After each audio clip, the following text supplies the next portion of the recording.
ka sa master list. Sabihin mo na, nauubos na ang pasensya. Ano doon ang master list na nahanap mo? Saan? Sa 100 Casalto Street!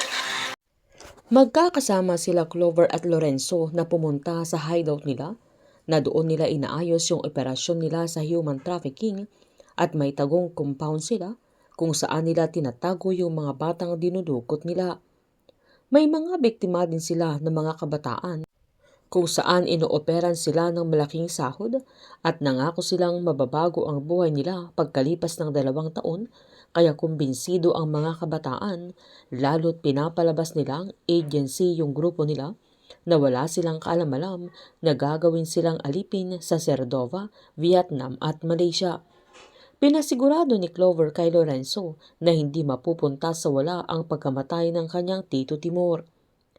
Habang tumutugtog naman ang gitara si Andres nang tumawag yung lola niya para kumustahin ang binata na sobrang nasayahan ang matanda nang marinig niyang tumutugtog ulit ang binata ng gitara dahil matagal ng panahon na hindi niya ito ginagawa dahil sa daming mga pinagdaanan niya, pero unti-unti na siyang bumabangon at bumabalik muli ang pag-asa sa buhay ng binata.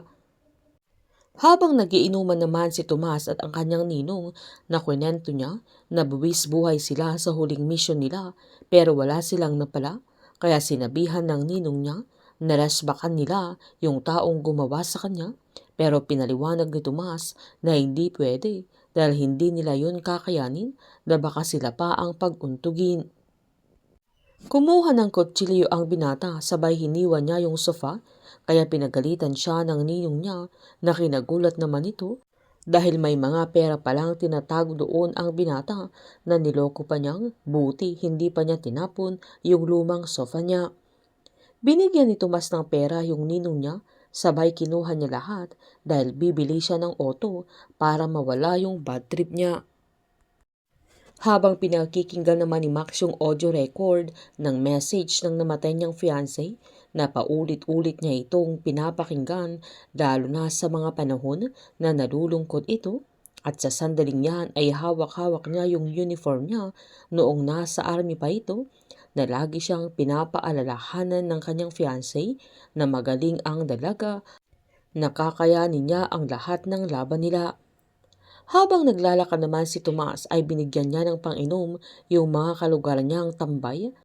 pero nang papunta na ito sa lugar na kung saan siya bibili ng auto ay may hinahabol na magnanakaw, kaya binanggan niya ito na 2 silang natumba, pero nakatakbo yung lalaki. Nang sakto namang dumating na yung mga remusponde na si Tomas ang hinuli nila, na kahit pinipilit niya hindi siya magnanakaw, pero kaparehas niya yung lalaki na may daladalang bag, at nang buksan ng mga pulis yung bag na dala ni Tomas ay nagulat sila nang may lamang madaming pera, kaya kinuha nila ito at dinala nila ang binata sa kulungan.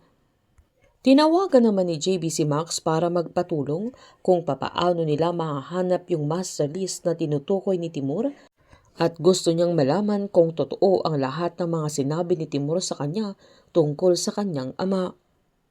Habang nakakuha naman si Andres ng intel, kaya binigay sa kanya yung impormasyon tungkol sa isang pulis na tao ng mga eskalera, kaya agad niya itong hinanap at sinundan niya nang saktong papunta ito sa hideout nila Clover. Nang makorner niya ito ay agad niya itong pinagbantaan na mabubulok siya sa kulungan kung hindi niya sasabihin kung nasaan yung master list at kung saan niya mahahanap yung hideout ng mga eskalera, na sinubukan pa niya itong tumanggi at nanindigan siyang wala siyang sasabihin kung saan nilabas ng lalaki yung baril niya, kaya nagkapisikalan sila at nagkaroon ng pagkakataon na tumakbo yung lalaki, pero nahabol ulit na Andres na pinaputukan niya ng baril, kaya huminto din ito, kaya hinamon ng binata na kailangan na niyang sabihin kung nasaan yung master list na tinutukoy ni Timur, kaya agad namang sinaad ng lalaki at sinabi niya yung hideout ng mga eskalera na maaaring andoon yung master list, kaya pinagbantaan ulit ni Andres na babalikan niya ito kung malalaman niyang nagsisinungaling siya. Sabay pinakawalan na niya yung lalaki, pero nang tatakbo na ito na tatawid sa daan ay nabangga ng malaking truck,